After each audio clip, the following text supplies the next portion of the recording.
শুরু।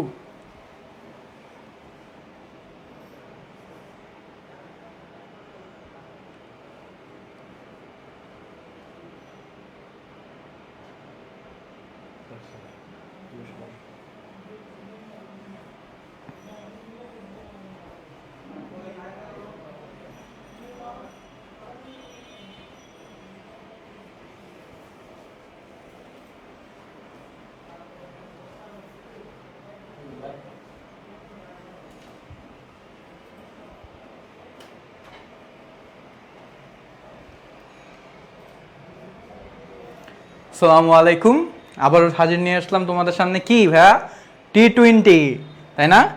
তোমরা সবাই অনেক আক্ষেপে আছো যে বাংলাদেশ এই টি-20 ওয়ার্ল্ড কাপ খেলতে পারবে না, যে বাংলাদেশ নিজের মেরুদণ্ড সোজা রাখছে, তাই না? তবে তোমাদের সামনে পরীক্ষা, তোমাদের এই টি-20 নিয়ে মাথা ব্যথা করলে চলবে না। তোমাদের যে টি-20 নিয়ে মাথা ব্যথা করতে হবে সেটা কি? ম্যানেজমেন্টের সেকেন্ড পেপার।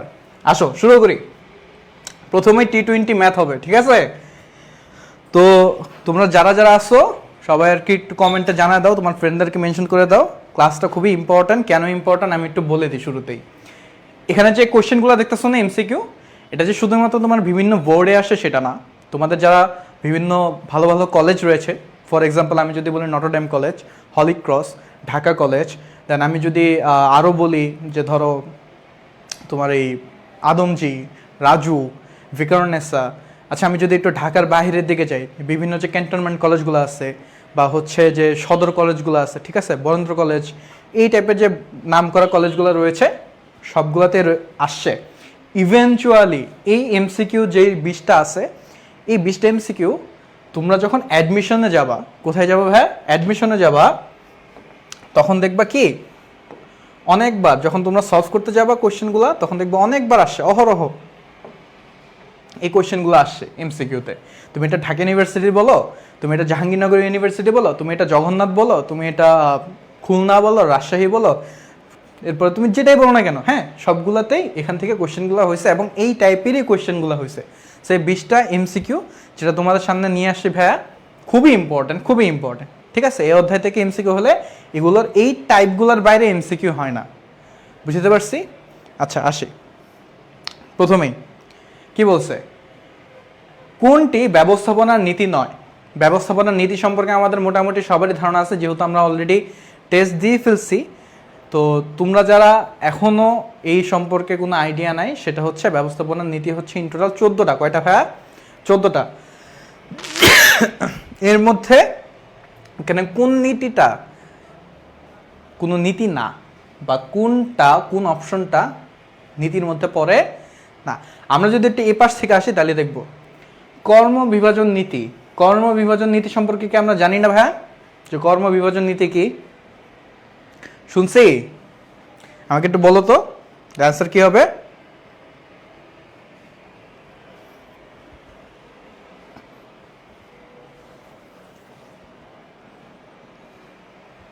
হ্যাঁ, ভেরি গুড। যে অ্যান্সার দিয়ে দিস অলরেডি, তাকে অসংখ্য অসংখ্য ধন্যবাদ। বাট আমি জানতে চাচ্ছি যে এই নীতি সম্পর্কে আমরা জানি কিনা। হ্যাঁ, আমরা জানি কর্মবিভাজন নীতি আমাদের রয়েছে, আমরা জানি আমাদের শৃঙ্খলা নীতিও রয়েছে, আমরা জানি আমাদের কি পারিশ্রমিক নীতিও রয়েছে। কোন নীতিটা নাই তাহলে ভাইয়া? শিক্ষাগত যোগ্যতা। এটা কি? এটা কোনো নীতি না। তাহলে আমার অ্যান্সার কি হলো? কোনটি ব্যবস্থাপনার নীতি না? অ্যান্সার কি হবে? শিক্ষাগত যোগ্যতা। এটা কি না? কোনো নীতি না। আচ্ছা, এরপরে যেটা ইম্পর্টেন্ট, বিভিন্ন ভার্সিটিতে বিভিন্ন বিভিন্ন বছর বিভিন্ন বোর্ডে প্লাস বিভিন্ন কলেজে চলে আসছে নাম করা, সেটা কি? কারিগরি দক্ষতা বলতে কি বুঝায়? কারিগরি দক্ষতা বলতে কি বুঝায়? কারিগরি দক্ষতা বলতে বুঝায় চিন্তন ক্ষমতা, সামাজিক জ্ঞান, কার্য সংক্রান্ত জ্ঞান, রাজনৈতিক জ্ঞান। কোনটা বলো তো? এটা খুবই ইজি ছিল, খুবই ইজি। আচ্ছা আমি একটু বলি, তোমরা সবাই আন্দাজ করেই ফেলছো যে রাজনৈতিক জ্ঞানও হবে না, সামাজিক জ্ঞানও হবে না। তাহলে বলো তো কারিগরি যে দক্ষতাটা, এটা মূলত কি? এটা কি চিন্তন ক্ষমতা নাকি হচ্ছে কার্য সংক্রান্ত জ্ঞান? কোনটা? দেখো কথাটার মধ্যেই কিন্তু উত্তরটা লুকানো আছে। কি বলছে? কারিগরি দক্ষতা। কি দক্ষতা? কারিগরি। অ্যান্সার কি হবে?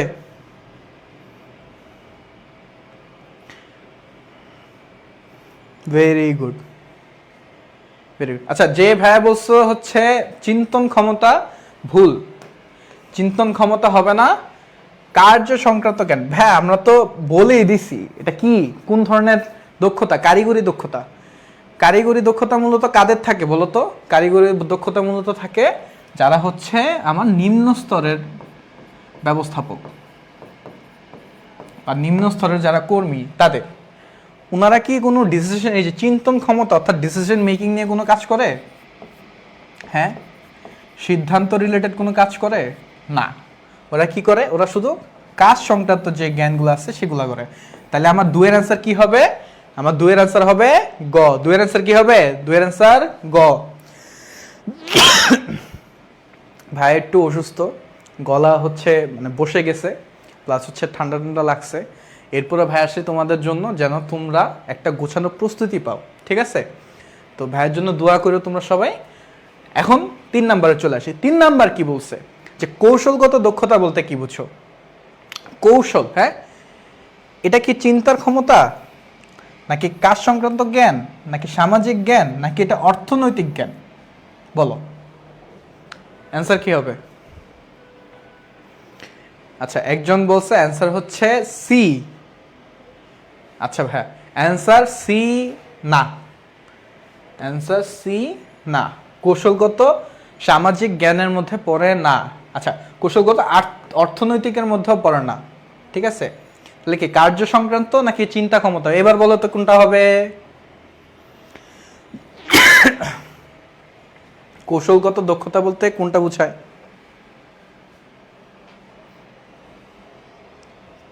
বলো।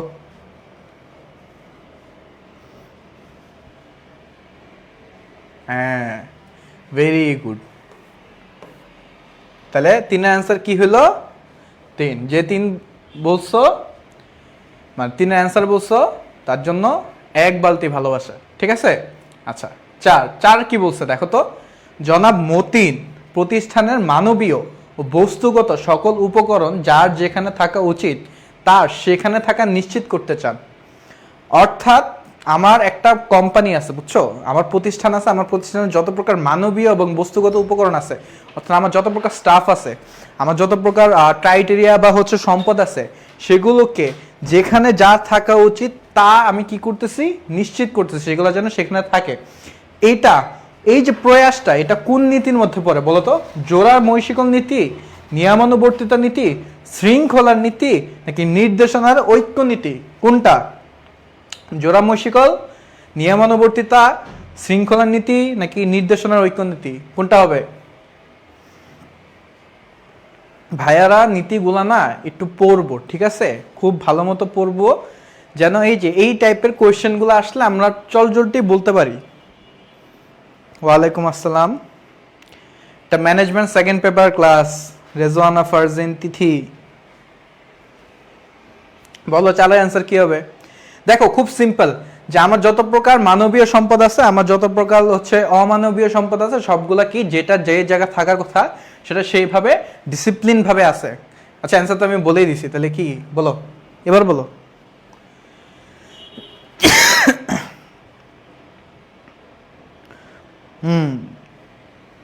Very good. দেখো, এটা আমার নির্দেশনার ঐক্য নীতি না। নির্দেশনার ঐক্য নীতি না, এখানে কোনো নির্দেশনা হচ্ছে না। সময়ানুবর্তিতাও না, আমার জোড়া মৈশিকল নীতিও না। এখানে কোনো চেইন মেনটেন করতেছে না। এটা কি করতেছে? যার যেখানে থাকা উচিত সেখানে সেটা আছে, অর্থাৎ শৃঙ্খলা নীতিকে মেনটেন করতেছে, তাই না? আচ্ছা, ঠিক আছে। তাহলে আমি 4 অ্যান্সার কত পাইলাম? 4 অ্যান্সার পাইলাম 3। কত? 3। নেক্সট।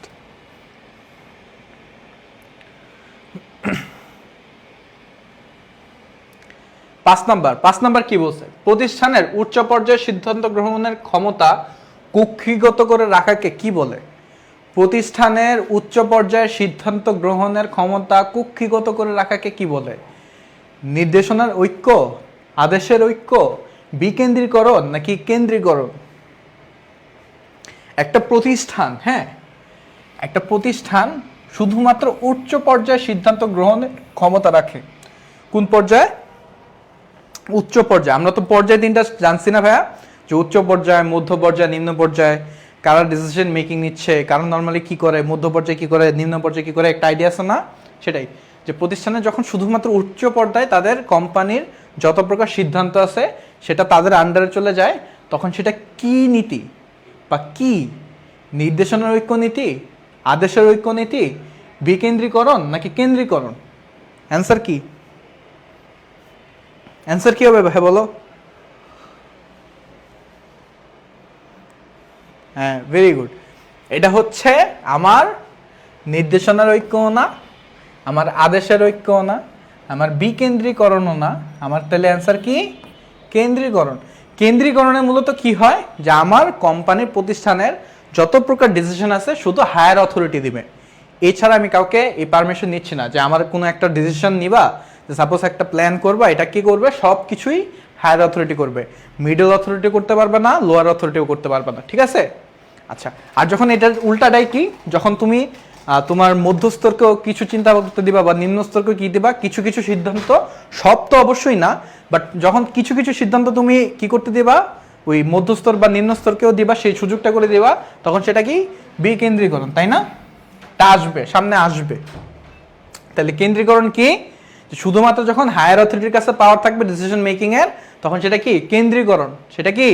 কেন্দ্রীকরণ। আচ্ছা, 6 নাম্বার, জোড়া মই শিকল নীতি নিম্নের কোন বিষয়ের সাথে সম্পৃক্ত? এটা বলো তো, এটা তো ইজি, যে জোড়া মই শিকল নীতি নিম্নের কোন বিষয়ের সাথে সম্পৃক্ত? নিয়মানুবর্তিতা, কর্তৃত্ব প্রবাহ, কর্তৃত্ব অর্পণ নাকি ভারসাম্য রক্ষা? এই দুইটার মধ্যে কনফিউজ হয়েও না, দুইটা কিন্তু আলাদা। কেন আলাদা বলবো ভাইয়া। নিয়মানুবর্তিতা, কর্তৃত্ব প্রবাহ, কর্তৃত্ব অর্পণ নাকি কি ভারসাম্য রক্ষা, কোনটা হবে অ্যান্সার বলো? কমেন্টে জানো, কমেন্টে জানো। শুধু কম্বলের ভিতরে বসে বসে ক্লাস করলে হবে না, ভাইয়াকে তো জানাইতে হবে, ভাইয়াকে তো বলতে হবে যে না ভাই আমি এটা পড়তেছি, বুঝতেছি। হ্যাঁ, ভেরি গুড।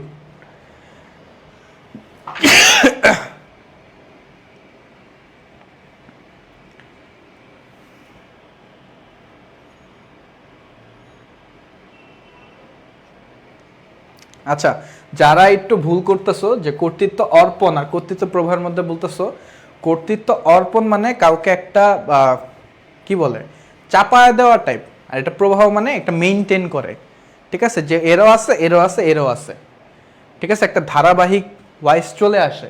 তো অ্যান্সার কি হবে? জোড়া মহিষিকল নীতির কর্তৃত্ব প্রবাহ, কর্তৃত্ব অর্পণও না, ভারসাম্য রক্ষাও না, নিয়মানুবর্তিতাও না, ঠিক আছে? আচ্ছা, 7 নম্বর কি? প্রতিষ্ঠানের প্রত্যেক কর্মচারী ও প্রত্যক্ষভাবে একজন মাত্র ঊর্ধ্বতনের নিকট থেকে নির্দেশ গ্রহণ করবে। ব্যবস্থাপনার নীতি, এই ব্যবস্থাপনার নীতিটা কি? যে প্রতিষ্ঠানের মাত্র, এই যে দেখো, প্রত্যেকটা কর্মচারী প্রত্যক্ষভাবে একদম ডিরেক্টলি শুধুমাত্র কয়জনের কাছে? শুধুমাত্র একজন ঊর্ধ্বতনের নিকট থেকে নির্দেশ গ্রহণ করবে, এর বেশি না। অর্থাৎ তাদের অর্ডার দেওয়ার মালিক কয়জন? শুধুমাত্র একজন। এটা কোন নীতি? কোন নীতি? Very simple. এই যে দেখো, এটা জীবন ও কার্য বিভাগ না, সবাই একজনের থেকে নিতেছে, এটা নিয়মানুবর্তিতাও না, এটা নির্দেশনার ঐক্য নীতিও না, এটা কি?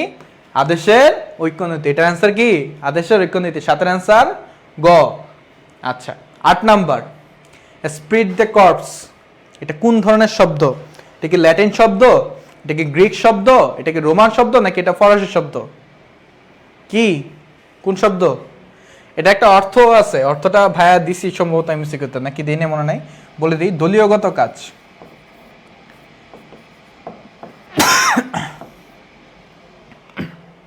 দলীয়গত কাজ। আচ্ছা, এটা কোন ধরনের শব্দ? ল্যাটিন শব্দ, গ্রিক শব্দ, রোমান শব্দ নাকি ফরাসি শব্দ, কোনটা? আচ্ছা, অনেকে ভাবো যে এটা মনে হয় ল্যাটিন, এটা কি? এটা ল্যাটিন, বাট ভাই এটা রোমানও না, এটা গ্রিকও না, এটা ল্যাটিনও না, এটা কি? এটা ফরাসি। এটা কোন শব্দ? ফরাসি শব্দ, ঠিক আছে? ওকে, ভেরি গুড।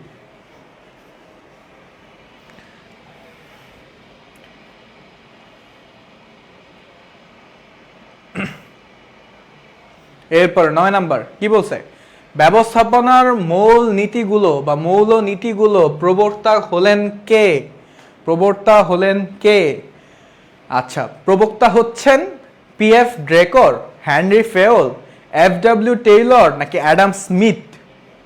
ব্যবস্থাপনার মৌল নীতিসমূহের প্রবক্তা কে? এখানের মধ্যে এই হেনরি ফেওল আর এফডব্লিউ টেইলর নিয়ে সবার মাথা খারাপ। ভাইয়া হেনরি ফেওল নাকি এফডব্লিউ টেইলর, হেনরি ফেওল নাকি এফডব্লিউ টেইলর? ভাই একটু মাথায় রাখবা, হেনরি ফেওল হচ্ছে আধুনিক ব্যবস্থাপনার জনক। কি? আধুনিক ব্যবস্থাপনার জনক। আর এফডব্লিউ টেইলর কি? বৈজ্ঞানিক ব্যবস্থাপনার জনক। বৈজ্ঞানিক ব্যবস্থাপনার জনক। ঠিক আছে? হেনরি ফেওল কি? আধুনিক ব্যবস্থাপনার জনক। আর আমার এফডব্লিউ টেইলর কি? বৈজ্ঞানিক ব্যবস্থাপনার জনক। এবার বলো অ্যান্সার কি?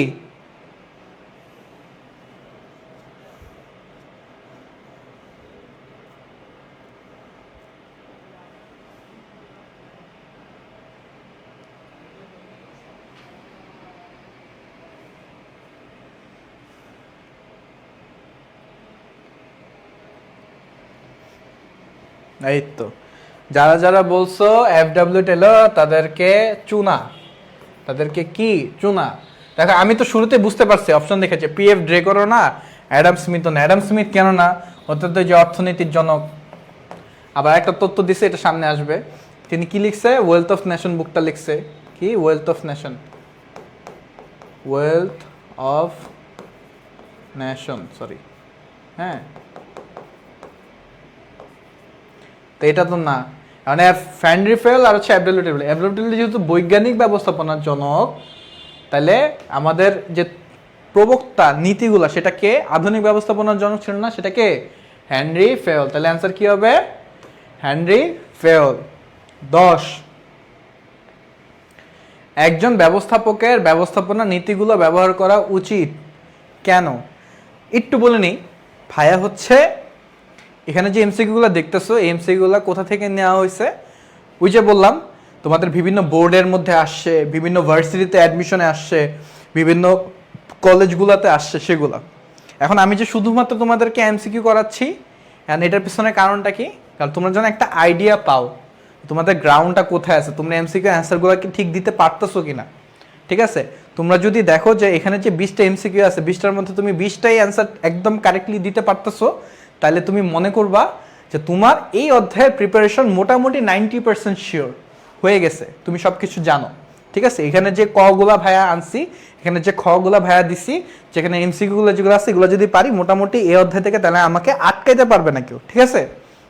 বাট যদি আমার এই অধ্যায়ে কোনো সমস্যা থেকে থাকে, ধরো 20টার মধ্যে আমার 18টা হচ্ছে বা 16টা হচ্ছে, এমনও হয়ে থাকে, তাহলে ভাই আমি পিছায় আছি। কেন? কারণ ভাইয়ারা হচ্ছে, এটা তো তোমাদের একটা এমসিকিউ ক্লাসের মতো T20 যাচ্ছে। নর্মালি ভাইয়ারা যেটা করি, তোমাদের টপিক বেসড পড়াই। কি পড়াই? টপিক বেসড পড়াই। এটা কি হচ্ছে? যারা এইচএসসি 26 বা 27 ব্যাচে যারা আসো, ঠিক আছে, 26 বা 27 ব্যাচে যারা আসো, যারা 27 আসো, তাদের চলতেছে মিশন A+। ঠিক আছে? মিশন A+, এখানে পড়াচ্ছি। আর যারা 26 আসো তাদের ভাই কি করতে হবে? কামব্যাক দিতে হবে। যারা পড়ি নাই এতদিন, কি করতে হবে? কামব্যাক 2.0। ঠিক আছে? এই দুইটা কোর্সের মধ্যে ভাইয়ারা একদম ইন ডিটেলস এই প্রত্যেকটা চ্যাপ্টার ধরে ধরে ধরে ধরে বুঝাই দিচ্ছি। যখন একটা চ্যাপ্টারে তুমি ধরে ধরে ধরে ধরে সব বুঝাই দিবা, তখন এই এমসিকিউগুলো না একদম পানির মতো লাগে, মানে দেখলে সাথে সাথে অ্যান্সার চলে আসে। ঠিক আছে? তোমরা দেখতেছি যে ঠিকমতো অ্যান্সার দিতে হিমশিম খাচ্ছ, তোমাদের কাছে একটা কনফিউশন মনে আসতেছে, আল্লাহ আমি কি পারবো কিনা বা ঠিক হচ্ছে কিনা। ঠিক আছে? তো যাদের এই কনফিউশনটা হইতাছে, এরা যেন এই কনফিউশনটা না হয়, তোমরা তাহলে কোর্সে ভর্তি হইতে পারো। বা যদি তোমরা বাসায় পড়তে থাকো অবশ্যই পড়ো, বাট ট্রাই করো ভাইয়া যে এই 20টা এমসিকিউ দিছি, এটার 20টার মধ্যে 20টা যেন তুমি নিজে নিজে পারো। ভাইয়া অ্যান্সার দেওয়ার আগে এই জন্য নিজে নিজে পারো, বই দেখেও না। গাইডে আছে নাকি আমি তো জানি না, থাকতে পারে, যেহেতু বিভিন্ন গাইডে তো থাকবে ইনশাল্লাহ, যেহেতু বিভিন্ন বোর্ডে আসছে। আর যদি ভার্সিটি আসতো তাহলে তোমাদের গাইডে দেওয়া থাকতো না। তো ভাই এগুলো পিক করছি কি, বিভিন্ন বোর্ডে আসছে, কলেজে আসছে, ভার্সিটিগুলো অ্যাডমিশনগুলোতেও আসছে। ঠিক আছে? এখান থেকে পিক করছি।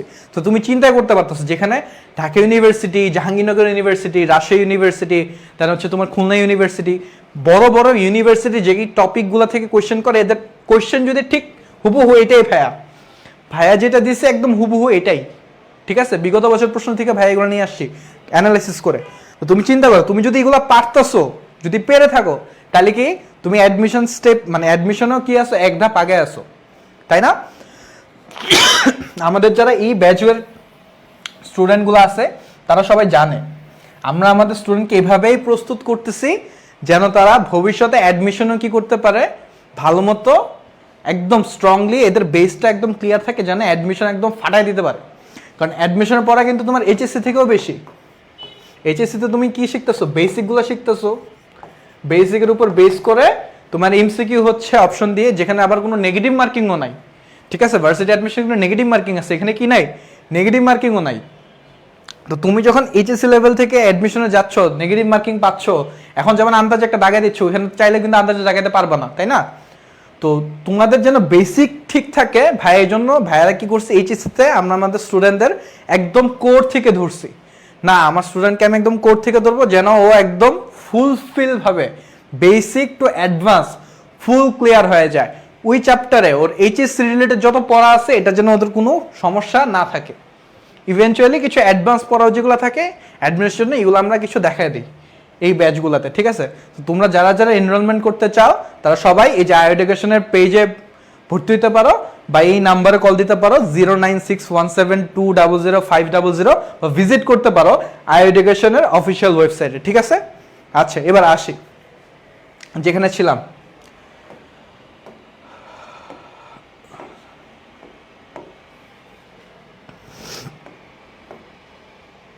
যে অ্যান্সার তো হেনরি ফেল, কারণ আমার ড্রেকর আর অ্যাডাম স্মিথ তো হবে না জানতাম, আমার এটা নিয়ে কনফিউশন ছিল।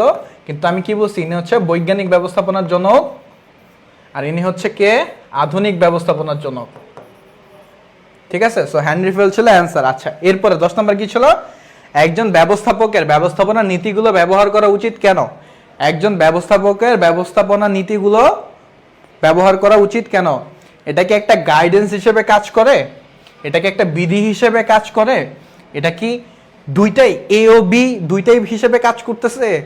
নাকি হচ্ছে অ্যান্সার ডি, যে একটা তত্ত্ব, একটা থিওরি হিসেবে কাজ করে, ঠিক আছে? যেটার উপর বেস করে তুমি নেতৃত্ব দিবা। কোনটা অ্যান্সার কি হবে বলো? অ্যান্সার কি হবে?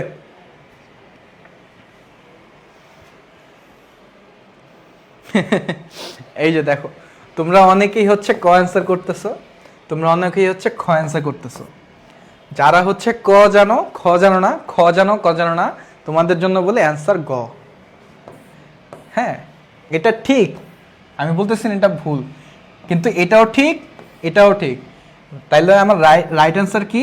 আমার এই অপশনের রাইট অ্যান্সারটা এ ও বি, কারণ দেখো আমার এ ও আছে, বিও আছে, ঠিক আছে? এ ও বি মিনস আমি ক আর খ বুঝাইছি, ক ও খ। রাইট সেন্টার কি? ক আর খ। সো শুধু ক না, শুধু খ না, অ্যান্সার ক আর খ। তার মানে কি আমার তথ্য হিসেবে যে শুধুমাত্র আমি কাজে লাগাচ্ছি ব্যাপারটা এমনও না। আচ্ছা, এরপরে কি বলছি, যে ব্যবস্থাপনার মূল নীতি কয়টি? 5টি, 7টি, 16টি নাকি 14টি? এটা সবাই জানি না ভাই। দেখো, 5টিও না, আমার 7টিও না, আমার 16টিও না, আমার অ্যান্সার কি? 14, সবাই জানি। আচ্ছা, এরপরে তোমার মনে হচ্ছে ভাই এত সোজা কোয়েশ্চেন আসে? হ্যাঁ ভাই, এত সোজা কোয়েশ্চেনও আসে, বিভিন্ন ভার্সিটিতে আসছে, তোমাদের বিভিন্ন কলেজও আসছে। আর এইটা তাই বলে ঢাকা ইউনিভার্সিটিতে বা জাহাঙ্গীরনগর ইউনিভার্সিটি এরকম বড় বড় ইউনিভার্সিটিগুলোতে আসে নাই। কিছু একটু থাকে না যে পাবলিকের মধ্যে তো একটা ক্রাইটেরিয়া থাকে, তোমরা সবাই একটু বুঝোই, যে একদম বেশি বেশি যে বাজেট পায় এই ভার্সিটিগুলো না, একটু কম যে বাজেট পায় এই ভার্সিটিগুলোর মধ্যেই আসছে, ঠিক আছে? আচ্ছা, কারিগরি দক্ষতা বিশেষত প্রয়োজন হয়, কারিগরি দক্ষতা বিশেষত প্রয়োজন হয় কাদের? আমি এটা একদম একে নাকি 2 নাম্বার কোশ্চেনে বলে দিছি, এই যে টেকনিক্যাল যে আমাদের স্কিলটা, এটা কাদের দরকার হয়? উচ্চ পর্যায়ের, মধ্য পর্যায়ের, প্রথম লাইনের ব্যবস্থাপকের, নাকি সকল পর্যায়ের ব্যবস্থাপকের? অ্যান্সার কি? ক উচ্চ পর্যায়ের ব্যবস্থাপক, খ মধ্যম পর্যায়ের ব্যবস্থাপক, গ প্রথম লাইনের ব্যবস্থাপক, ঘ সকল পর্যায়ের ব্যবস্থাপক। আচ্ছা, প্রথম লাইনের ব্যবস্থাপক, এই যে দেখো জিনিসটা ট্রিক, দেখছো? ভার্সিটি কোশ্চেনগুলো কি করে একটু ট্রিক করে দিচ্ছে। এখানে কি হয়েছে জানো, প্রথম লাইন বলতে ওই যে আমরা একটা পিরামিড পড়ছি না, এখানে কি উচ্চরা, এখানে কি মধ্যরা, এখানে কি নিম্নরা, নিম্ন, এটাকে ধরা হয় প্রথম, এটাকে ধরা হয় দ্বিতীয়, এটাকে ধরা হয় তৃতীয়। সো যারা মনে করতেছো এই যে প্রথম বলতে উচ্চ, ভাইয়া উচ্চ তো অপশনে আছে, উচ্চ পর্যায়ের ব্যবস্থাপক, তাহলে প্রথম লাইনের ব্যবস্থাপক কেন দিচ্ছেন, তারা ক্লিয়ার হয়ে গেছে আশা করি, বুঝতে পারছি, বুঝাতে পারছি অ্যাকচুয়ালি। হ্যাঁ, তাহলে আমার অ্যান্সার কি, বুঝতে পারলাম যে না আমার সকল পর্যায়েও না, আমার মধ্যম পর্যায়েও না, আমার উচ্চ পর্যায়েও না, আমার কারিগরি জ্ঞান দরকার কার, যারা প্রথম পর্যায়ে আছি তাদের। গেল। নেক্সট কি বলছে, দ্বৈত অধস্তনতা পরিহার করা উচিত ব্যবস্থাপনার নীতি, কোন নীতি বলে, দ্বৈত অধনস্থ, অর্থাৎ আমাদের যে দ্বৈত অধীনের আন্ডারে থাকতে বলছে, এটা কোন নীতি মানে না, শ্রম বিভাজন, আদেশের ঐক্য, একতায় বল, যেটা কি জোড়া মই শিকল, এই শিকলটা না এই পাশে চলে আসছে, ঠিক আছে, এই শিকলটা হচ্ছে এই যে জোড়া মই শিকল নীতি। হ্যাঁ, কোনটা, ক, খ, গ নাকি ঘ, একটু আগে পড়ছি ভাইয়া, এটার অ্যান্সার না পারলে লজ্জা লজ্জা।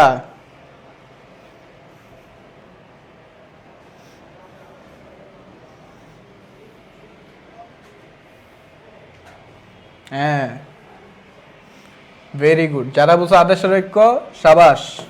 এটা কি শ্রম বিভাজনা, সরি শ্রম বিভাজনা, জোড়া মৈশিকল না, একতাই বলো না, এটা কি আদেশের ঐক্য, কারণ কি একটা অধীনস্থর আন্ডারে সকল কর্মী, তাই না? আচ্ছা নেক্সট,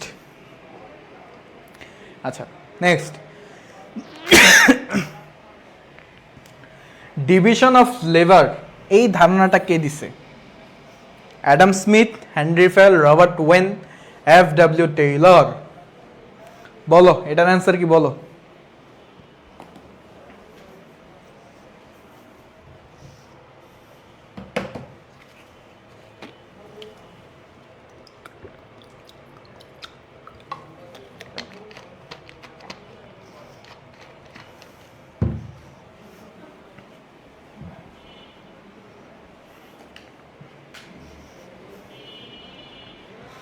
হ্যাঁ, হেনরি ফেল না ভাইয়া, এটা এফ.ডব্লিউ. টেইলর দেয় নাই।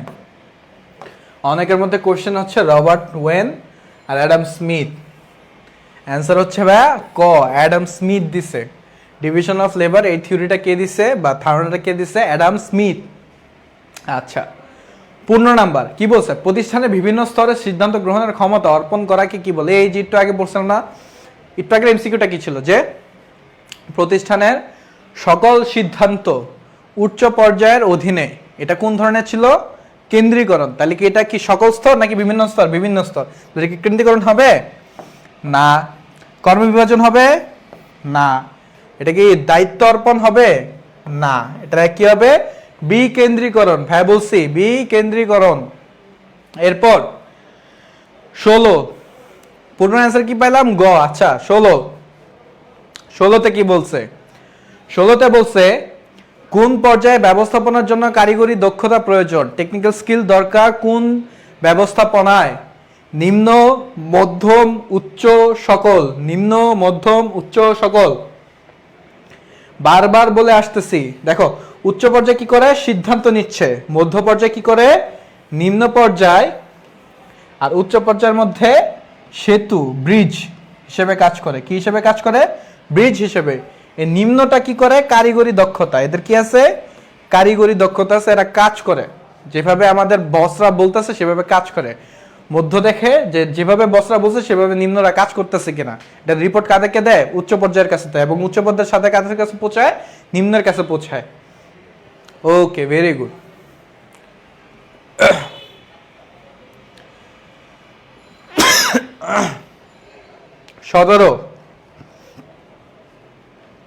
17 কি বলছে? ব্যবস্থাপনার কোন নীতির আলোকে প্রতিষ্ঠানের অধীনস্থদের সিদ্ধান্ত গ্রহণের ক্ষেত্রে অধিক সুবিধা সুযোগ দেওয়া হয়? ব্যবস্থাপনার কোন নীতির আলোকে প্রতিষ্ঠানের অধীনস্থদের, অর্থাৎ কোন নীতি প্রতিষ্ঠানের যারা কাজ করে, অর্থাৎ প্রতিষ্ঠানের আন্ডারে যারা কাজ করে এদেরকে সিদ্ধান্ত গ্রহণের জন্য অধিক সুযোগ দেয়? অবভিয়াসলি বিকেন্দ্রিক। কার্য বিভাজনও না। এটা অনেকের মনে হতে পারে কার্য বিভাজনের কার্য ভাগ করেছে, ব্যাপারটা এরকম না, ঠিক আছে? এটা সিদ্ধান্তর কথা বলছে, ঠিক আছে? সো নির্দেশনা না, আদেশ ঐক্য তো ভুলেও না, তো একজনের জন্যই, একজনের আন্ডারে সবাই, ঠিক আছে? সো এটাও না। আচ্ছা গেল। সো আমার 17 অ্যান্সার কি? বিকেন্দ্রীকরণ। ওকে। 18তে কি বলছে?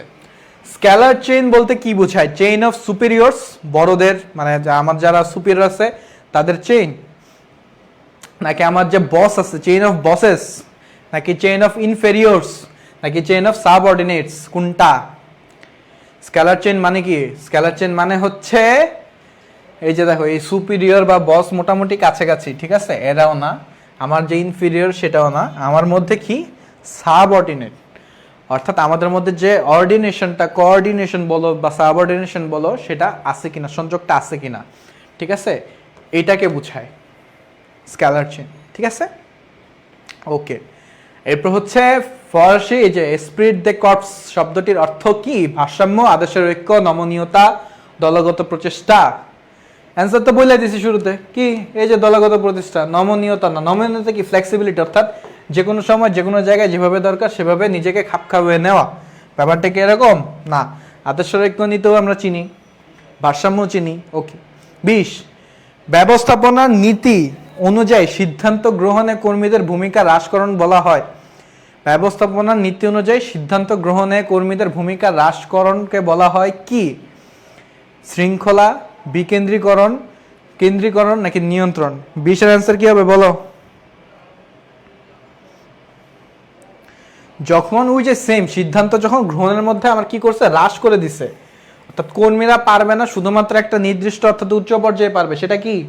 না নিয়ন্ত্রণের মধ্যে পড়তেছে, না শৃঙ্খলার মধ্যে পড়তেছে, না বিকেন্দ্রের মধ্যে পড়তেছে। অ্যান্সার কি? কেন্দ্রীকরণ। তাহলে ভাই দেখো, আমি বুঝলাম যে আমার বিভিন্ন বোর্ডে বা হচ্ছে আমার বিভিন্ন বড় বড় কলেজে বা ভার্সিটি অ্যাডমিশনগুলোতে এই চ্যাপ্টার থেকে কোন টাইপের এমসিকিউ আসে।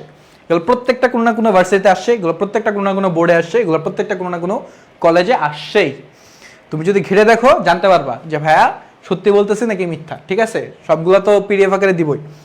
সো তুমি তাহলে এবার চিন্তা করো যে যদি এই সহজ সহজ 20টা থেকে তোমার 20টা হচ্ছে না, এই 20টা, এই সহজ 20টা থেকে তোমার 20টা হচ্ছে, এটা তো খালি একটা চ্যাপ্টার, ঠিক আছে? এমন চ্যাপ্টার আছে কতগুলা, এমন সাবজেক্ট আছে কতগুলা, তোমার টোটাল এমসিকিউ হবে কয়টা? তুমি হিসাব করো, 20টার মধ্যে তোমার তাহলে রেশিও কত আসতেছে?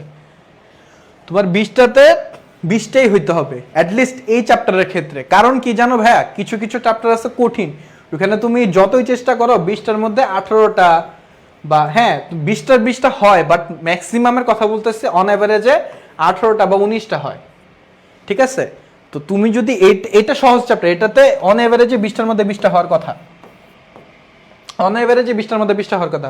তোমার যদি সেটা না হচ্ছে, তাহলে তোমার বুঝতে হবে ভাইয়া তুমি কি পিছানো, তুমি অন্যদের থেকে পিছানো, অন্যরা যেই রেসে দৌড়াচ্ছে বা যেই দ্রুত যেইভাবে পড়তেছে তোমরা ওইভাবে পড়তেছো না, তোমাদের ভিতরে লেগিংস আছে, তোমরা ওইভাবে নার্চার করতে পারতেছো না। আইদার দুইটা কারণ হতে পারে, তোমরা ভালো মতো অ্যাকচুয়ালি বাসে পড়তেছোই না, আরেকটা কারণ হতে পারে যে তোমরা পড়তে চাচ্ছ বাট একটা প্রপার গাইডেন্স পাচ্ছ না, যে ভাই একটা সাবজেক্ট অনেকগুলো পেজ, কোন কোন টপিকটা ইম্পর্টেন্ট, কোন কোন নীতি বা কোন কোন বিষয়টা ইম্পর্টেন্ট, কোনটা কোনটা পড়লে আমার জন্য ভালো হবে, এই গাইডেন্সটা পাচ্ছ না। যদি এই গাইডেন্স চেয়ে থাকো তাহলে ভাই ওই যে বললাম 26 যারা আছো তাদের কামব্যাক, ঠিক আছে? 2.0 এই ব্যাচে ভর্তি হয়ে যাও, এইচএসসি 26। আর যারা এইচএসসি 27 আছো, ঠিক আছে, এইচএসসি 27 আছো, তারা তোমাদের মিশন এ প্লাস ব্যাচে ভর্তি হয়ে যাও, ঠিক আছে? ওকে, নেক্সট।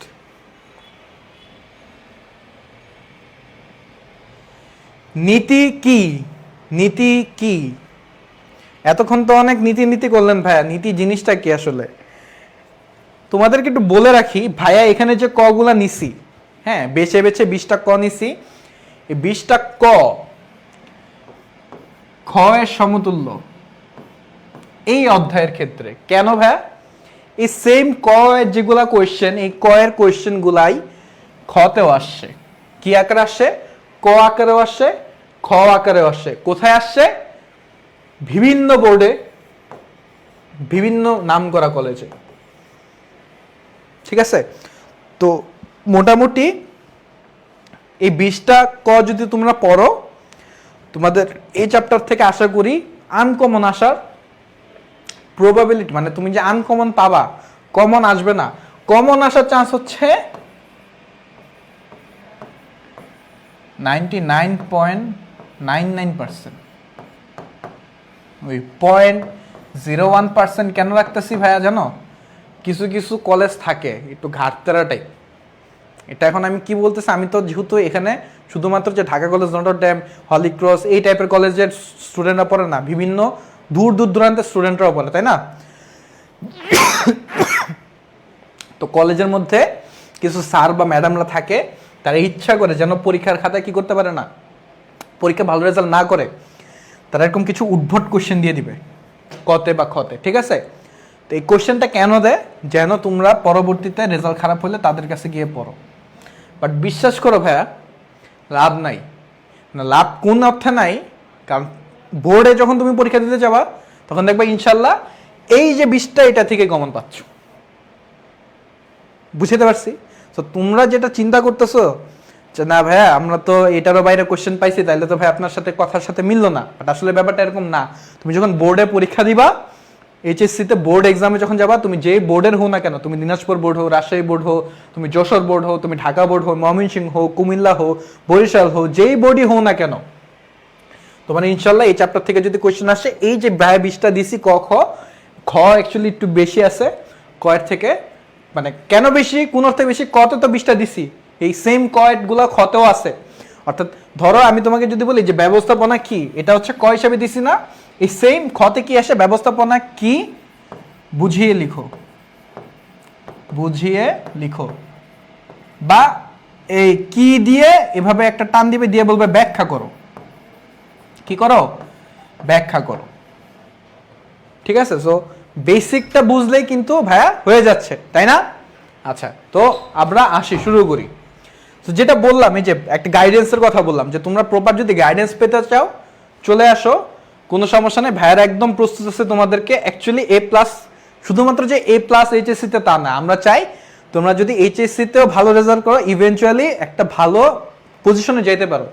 এটা তুমি অ্যাডমিশন বলো বা চাকরির ক্ষেত্রে বলো, যেখানে কি বলো না কেন, যদি তোমার গ্রুপ সাবজেক্টের উপর পরীক্ষা হয়, এগুলো একদম বেসিক। বেসিকগুলো যদি স্ট্রং না থাকে ভাইয়া, অ্যাডমিশনে ধরা খাবা। কারণ অ্যাডমিশনে তো এই বেসিক তো লাগবেই লাগবে, প্লাস আরো বেশি এক্সট্রা পড়া আছে ওইগুলো। মানে তুমি তখন বেসিক ক্লিয়ার করবা নাকি অ্যাডমিশনের পড়া পড়বা, এই নিয়ে হিমশিম খাবা। এই হিমশিম যেন না খেতে হয়, এখনই প্রপার গাইডেন্স নিয়ে এক্সপার্টদের থেকে পড়ো। ঠিক আছে? আচ্ছা, প্রথমে আসি, নীতি কি? নীতি হলো কোনো কার্য সম্পাদনের দীর্ঘ অনুশীলনের মধ্য দিয়ে সত্য বলে প্রতিষ্ঠিত কতিপয় সাধারণ নির্দেশক। আচ্ছা, অর্থাৎ মানে কি ভাই? এটা তো আপনার বইয়ের ভাষায় বললেন, একটু নিজের ভাষায় বলেন। নিজের ভাষায় বললে জিনিসটা এমন হয়, এটা কিছু কর্ম সম্পাদনের, এই যে কর্ম সম্পাদনের দীর্ঘ একটা অনুশীলন, একটা প্র্যাকটিস। ঠিক আছে, অর্থাৎ একটা কাজ করার জন্য একটা প্র্যাকটিস চলে আসে, একটা ধারা চলে আসে, যে ওই অমুক কোম্পানি তার স্টাফকে এইভাবে ট্রিট করে। অর্থাৎ ঊর্ধ্বতন এইভাবে সিদ্ধান্ত নেয়, মধ্যজন এইভাবে হচ্ছে করে কিছু কিছু সিদ্ধান্ত নেয়, বা মধ্যজন কোনো সিদ্ধান্তই নেয় না, সেতু বন্ধন করে। এই টাইপের এক এক কোম্পানি এক এক ধরনের প্র্যাকটিস থাকে। ঠিক আছে, যে যে কোম্পানির যে যে প্র্যাকটিস, সেটা কি সত্য বলে প্রতিষ্ঠিত, অর্থাৎ এটা অ্যাকচুয়ালি হয়ে থাকে। এই ধরনের যে যে নির্দেশক আছে, অর্থাৎ নির্দেশনা আছে বা নির্দেশক আছে, যে না আমার কোম্পানি এইভাবেই চলে, সেগুলাই হচ্ছে নীতি। সেগুলাই কি? নীতি। এবার আসি খতে, 2 নাম্বার কি বলছে? ব্যবস্থাপনার নীতি কি? নীতি তো বুঝলাম, ব্যবস্থাপনার নীতি কি? সেম, ব্যবস্থাপনার ক্ষেত্রে আমার যাবতীয় যে কাজ সহজভাবে সম্পাদনের জন্য যেসব নিয়ম বা পথ নির্দেশক বা নিয়ন্ত্রক হিসেবে কাজ করে, তাকে কি বলে? ব্যবস্থাপনার নীতি বলে। কি বলে? ব্যবস্থাপনার নীতি বলে। ওকে, রীতি কি? এই নীতি আর রীতির মধ্যে পার্থক্য কি? দেখো, রীতি হচ্ছে যে কোনো ধরনের নিয়ম কানুন বা বিধিনিষেধ বা কর্মকাণ্ড যা যা অধিকাংশ সাধারণ জনগণ পালন করে, অধিকাংশ সাধারণ জন পালন করে এবং মেনে চলে আসছে। ধরো রীতি বলতে কিরকম, নীতি বলতে কিরকম। নীতি হচ্ছে তুমি একটা জিনিস একজনের উপর দিয়ে দিছো যে না এখন থেকে আমার কোম্পানি এইভাবে কাজ করবে, যে এখন থেকে আমার কোম্পানিতে কি বলে বিকেন্দ্রীকরণের নীতি আসতেছে সাপোজ, হ্যাঁ, যে সিদ্ধান্ত নিয়ে সকল স্তরের বিভিন্ন স্তরের মধ্যে ভাগ করে দিল, এটা হচ্ছে আমি নীতি প্রণয়ন করছি এখন। বাট রীতি কি? রীতি হচ্ছে কালচার, অর্থাৎ সেই বাপ দাদা আমলের থেকে শুরু করে এখন পর্যন্ত একটা নিয়ম আছে। কি নিয়ম? যে সকালবেলা ঘর থেকে বের হওয়ার আগে কি বলে ওই যে ঘরের যে এটা কি বলে চৌকাঠ বা যে মানে যেখানে থাকে আর কি বের হোক গেটটা, ওইটা ঝাড়ু দিয়ে বের হবা। কেন? কারণ এটা রীতি। এগুলো ওই যে কিছু কুসংস্কারও কিন্তু একটা রীতির মধ্যেই পড়ে, ঠিক আছে, যে অনেক আগের থেকে শুরু হয়েছে এখনো হয়ে আসতেছে। তো এগুলা কি করা যাবে না, মানা যাবে না। আচ্ছা নেক্সট,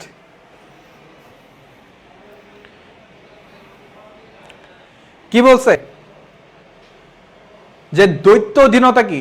দ্বৈত অধীনতা হচ্ছে একই সাথে একাধিক ঊর্ধ্বতনের কাছে অধীনে কাজ করা, অর্থাৎ একজনের কাছে কাজ না করে একসাথে দুইজনের কাছে কাজ করতেছি। যে আমি সাপোজ ধরো আমি একটা কোম্পানির আন্ডারে আছি, আমি ম্যানেজারের কথা শুনতেছি, আমি এইচআর এর কথা শুনতেছি, এইচআর যা বলে তাও করি, ম্যানেজার যা বলে তাও করি, ঠিক আছে। সো এটা হচ্ছে দ্বৈত অধীনতা। জোড়া মহিষকল নীতি কি? যে ব্যবস্থাপনা প্রতিষ্ঠানের সর্বোচ্চ স্তর থেকে সর্বনিম্ন স্তর পর্যন্ত ব্যবস্থাপনার পর্যায়ভুক্ত ব্যক্তিদের মধ্যে যে ধারাবাহিক সম্পর্ক,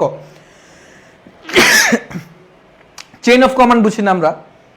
আর্মিতে যারা আছো বা আর্মি স্কুলে যারা আছো তারা একটু ভালো আইডিয়া নিতে পারবা ওই চেইন অফ কমান্ডে, হ্যাঁ, যেমন ঊর্ধ্বতন মধ্যস্তরকে বলতেছে, মধ্যতন নিম্নস্তরকে বলতেছে, ঠিক আছে। এভাবে একটা চেইন অফ কমান্ড।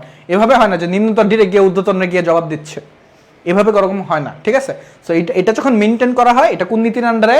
জোড়া মহিষকল নীতি। আদেশের ঐক্য নীতি একটু আগে জানছি যে শুধুমাত্র একজনের কাছে একজন নির্বাহী এর কাছে নিয়োজিত কর্মীরা কি করবে? আদেশ গ্রহণ করবে, ঠিক আছে। সেটাই আদেশের ঐক্য। নির্দেশনার ঐক্য কি? নির্দেশনার ঐক্য হইতেছে পূর্বে একটা নির্দেশনা গেছে, ওইটাকে মিল রেখে পরবর্তী নির্দেশনা আসছে। যে ধরো 1961 সালে বইলা গেছিলাম এমনি হবে, ওই এমনিই আছে। ফর এক্সাম্পল, ওই যে বাপদাদার আমলে বলা হয়েছিল যে যারা হচ্ছে 13 গ্রেড 14 গ্রেডের তারা হইতেছে 8,000 টাকা চাকরি বেতন দেবে, এটা আর বাড়াই নাই। না বাড়ানোর কারণে কি হয়েছে? এই যে এই যুগে এসে 8,000 টাকা তো ঘর ভাড়াই হয় না। তো একটা পিয়ন বা হচ্ছে যারা হচ্ছে একটু কর্মচারী, ওরা ঘুষ নিবে না কেন? ওরা চুরি চামারি করবে না কেন? ওরা তো পেমেন্টই পাচ্ছে না। ওরা যদি একটা ন্যায্য পেমেন্ট পাইতো, সরকারি যেহেতু চাকরি করতেছে একটা মিনিমাম ওয়েজেস পাইতো। 8,000 টাকা বুঝো ভাইয়া, এই জামানায় 8,000 টাকাতে কিছু চলে, ঠিক আছে। 8,000 টাকায় যদি এই জামানায় এসেও থাকে তাহলে ওরা ঘুষ নিবে না কেন? তুমি আমরা বুঝাও ভাইয়া। আমি যে বলতেছি, আমি নিজে যে বলতেছি ঘুষ হারাম, আমি যারা ঘুষ নিচ্ছে তাদেরকে আমি নিজে গাল্লাচ্ছি যে শালার ঘরে শালারা তোরা ঘুষ নেস, ঠিক আছে। বাট ওরা ঘুষ না নিয়ে করবেটা কি? ওদের তো বাঁচতে হবে, ওরা বাঁচবে কেমনে? এই 8,000 টাকা দিয়ে এখন ঢাকা শহরে বাঁচা যায়? তোমরা নিজেরাই বলো। তো এই যে জিনিসটা যে পূর্বে একটা হয়েছে এটার মতো করে এখনো আছে, এই ব্যাপারটা আর কি, ঠিক আছে, যে ওইটার উপর বেসিস করে রাইখা দিছি এরকম। এটা জাস্ট একটা উদাহরণ দিয়ে বুঝাইলাম যে পূর্ব পরিকল্পনা একটা কি আছে এবং প্রদত্ত নির্দেশনার সাথে মিল রেখে এখন বর্তমানে একটা নির্দেশনা দিচ্ছে যে সাপোজ ধরো 8,000 জায়গায় কত হবে? 20,000 টাকা করা হবে, ঠিক আছে। রেখে পরবর্তী নির্দেশনার বিষয়বস্তু নির্দিষ্ট করার রাখছে। অর্থাৎ এই আগেরটা থেকে এখন কি করছে? একটা মিনিমাম কত টাকা আপিল করছে? 20,000 টাকা আপিল করছে। এই যে একটা কাজ করছেন, এটা কিসের আন্ডারে করছে জানো? নির্দেশনার ঐক্য নীতি। দেখো সরকারও এই নীতিগুলো অ্যাপ্লাই করে। নেক্সট, এক্সট্রিমলি সরি ভাই, একটু বেশি অসুস্থ, গলা বসে যাচ্ছে, ঠিক আছে, যার কারণে কথা একটু সমস্যা হচ্ছে, একটু কাশি হচ্ছে, যার জন্য আন্তরিকভাবে দুঃখিত।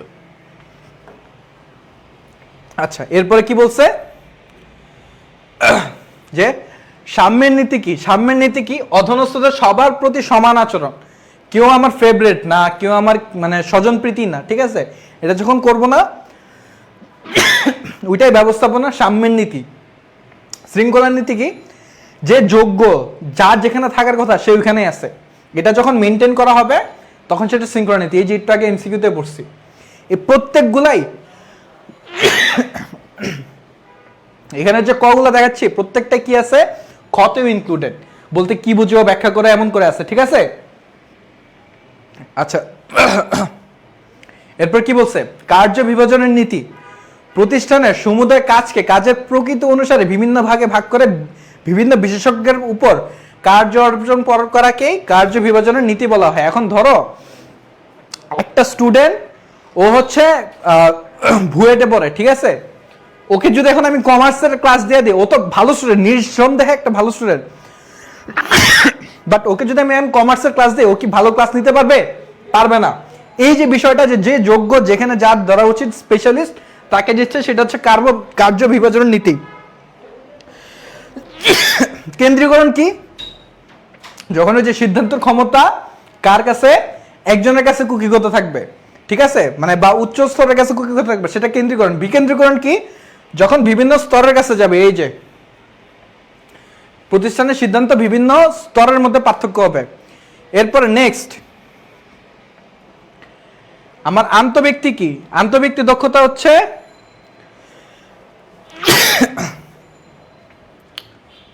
বেশি খারাপ হয়ে গেছে। প্রতিষ্ঠানে নিয়োজিত কর্মীদের সাথে মিশতে পারা এবং তাদের কাজে উদ্বুদ্ধ উৎসাহিত করা এবং সেটার মাধ্যমে তাদের কাজ আদায় করে নেওয়া। ওই যে থাকে না কিছু, যে বসরা আসছে খুব মিশুক, মিশে টিশে কোনো মতে ভুলায় বেলা কাজ করতেছে, তাদের সাথে কাজ করতে ভালো লাগে, সেটা হচ্ছে ওই দক্ষতা, ঠিক আছে। আচ্ছা, এরপর উদ্যোগের নীতি কি? প্রতিষ্ঠানে নিয়োজিত কর্মীদের নতুন আবিষ্কার উদ্ভাবনকে আগ্রহী দেওয়া।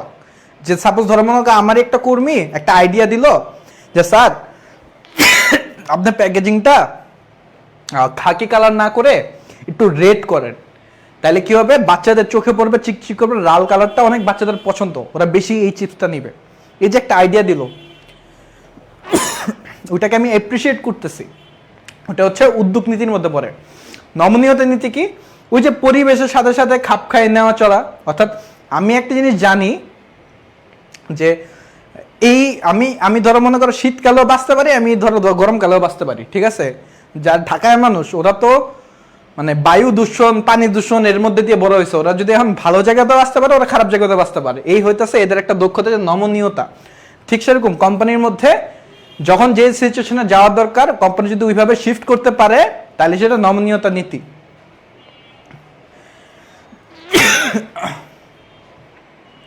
বৈজ্ঞানিক ব্যবস্থাপনা কি?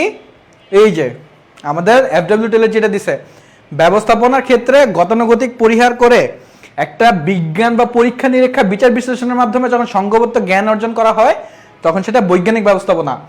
FW কে যে দিছেন, এটা হচ্ছে তিনি ব্যবস্থাপনাকে জনক। কি ব্যবস্থাপনা? বৈজ্ঞানিক ব্যবস্থাপনাকে জনক। তিনি কোথায় জন্মগ্রহণ? মার্কিন যুক্তরাষ্ট্রের অধিবাসী। কত সাল? 1856। এইগুলা ইম্পর্টেন্ট, ঠিক আছে। হেনরি ফেলকে, তিনি ফ্রান্সের অধিবাসী, আধুনিক ব্যবস্থাপনার জনক, ঠিক আছে। আচ্ছা, ব্যবস্থাপকীয় দক্ষতা,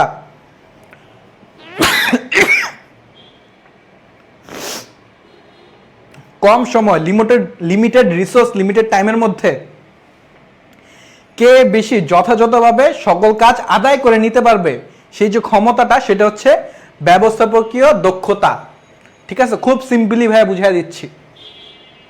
আচ্ছা, এরপর কি বলছে? মানবীয় বা আন্তঃব্যক্তিক দক্ষতাকে, এটা তো ভাই দেখছি মিশতে পারে। তথ্য সংশ্লিষ্ট ভূমিকা কি? দেখো, সিদ্ধান্ত গ্রহণ বা পরিচালক হিসাবে তথ্য প্রযুক্তি সংক্রান্ত নানাবিধ দায়িত্ব পালন করতে হয়, তখন এই তথ্য সংশ্লিষ্ট ভূমিকা, তার যে দায়িত্ব, এটাতেই বলে তথ্য সংশ্লিষ্ট ভূমিকা। প্রশাসন কি? প্রত্যেকটা প্রতিষ্ঠানে একটা অ্যাডমিন থাকে, মানে অ্যাডমিন জোন থাকে, প্রশাসন থাকে, যারা কি করে, তারা ওই প্রতিষ্ঠানের লক্ষ্য অর্জনের জন্য যে পরিকল্পনা, সেটার জন্য কি করে, প্রণয়ন ও নীতি নির্ধারণ করে। আচ্ছা, এরপরে বৈজ্ঞানিক ব্যবস্থাপনা আদর্শ নীতি কয়টি? 4টি। বৈজ্ঞানিক ব্যবস্থাপনা 4টি, বা আধুনিক 14টি। দেখো, এটা বাদে খ আসে। খতে কি কি আসে? এই যে প্রশাসন ও ব্যবস্থার মধ্যে পার্থক্য কি নির্ধারণ করতে বলে, ওই ক গুলা খতেও আসে। এছাড়াও কিছু এক্সট্রা খ দিছি ভাই, এগুলো আসে মাঝে মধ্যে, যে প্রশাসন আর ব্যবস্থাপনার মধ্যে পার্থক্য কি, অনুপ্রাণিত করার ক্ষমতা আদর্শ ব্যবস্থাপকের একটা গুণাবলী, এটা কি ব্যাখ্যা করো। ভারসাম্যের নীতি কি, এটা বুঝাও। কর্তৃত্ব দায়িত্বের মধ্যে ভারসাম্য রাখতে হয় কেন। সমস্যা অনুধাবন দক্ষতা কিভাবে কাজের গতি বৃদ্ধি করে। একজন ব্যবস্থাপককে দূরদর্শী হতে হয় কেন। আর ব্যবস্থাপনা প্রশাসন মস্তিষ্কের সাথে তুলনীয় কেন। বুঝতে পারছি তো। এই যে টোটাল 26টার যে খ পাইছি এবং 20টা ক 20টা এমসিকিউ পাইছি, এগুলো নিয়ে মূলত এই যে চ্যাপ্টারটা এখান থেকে সাজানো। এবং এটা যদি আমি গ ঘয়ের কথা বলি, তাহলে ভাই ওই যে 14টা নীতি পড়ছি না, ওই নীতি থেকে হয় কিরকম। ধরো মনে করে বললো যে মিস্টার আসলাম তার সকল অধীনস্থ তার থেকে হচ্ছে কি করে সিদ্ধান্ত গ্রহণ করে, কোন একটা আদেশ দিলে সিদ্ধান্ত গ্রহণ করে। এটা হচ্ছে জনাব আসলাম। রহিম কি করতেছে, তার যে অধীনস্থ কর্মীদের আছে এদের কি করতেছে, কাজ ভাগ করে দিচ্ছে যে তুমি এই কাজ করবে। এখন ওই কাজ করতে গিয়ে সে কি করতেছে, বিভিন্ন সিদ্ধান্ত নিচ্ছে। এটা আবার কোন ধরনের বৈশিষ্ট্য, এটা বিকেন্দ্রের বৈশিষ্ট্য, ঠিক আছে। আর ওইটা কি ছিল, সেলিম কি ছিল, আদর্শের ঐক্য।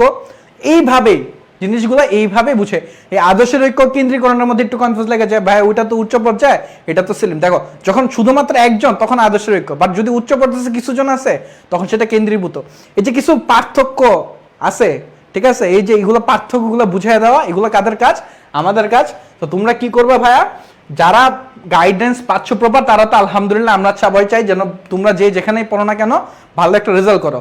যারা প্রপার গাইডেন্স পাচ্ছ না, চাচ্ছ, তাদেরকে বলতেছি যারা 26-এর আসো,